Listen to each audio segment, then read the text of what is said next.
Hey friends, hello and welcome back to this YouTube channel. In today's another video tutorial, I'm going to share it to you on how you can create outside border in Microsoft Word.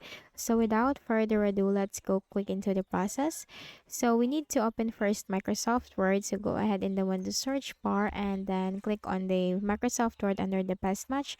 But if you already have your document, you can simply open that. So let me just quickly type a text.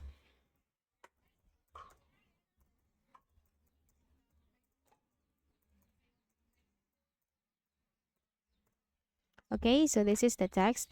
Now, in order to create an outside border, you have to simply select your text by moving the cursor up to from the first letter to the last letter, including the punctuation mark.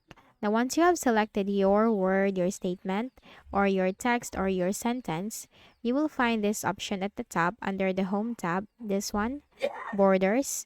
Click on this drop down arrow and here you will find these choices. But since we're going to use the outside border and you will find this one, outside borders, click on that. And that's it. That's how you can easily create an outside border or use the outside border option in Microsoft Word. So, I hope this video helped you. Kindly please do not forget to hit the like button and subscribe to this YouTube channel for more tutorials like this. Thank you for watching.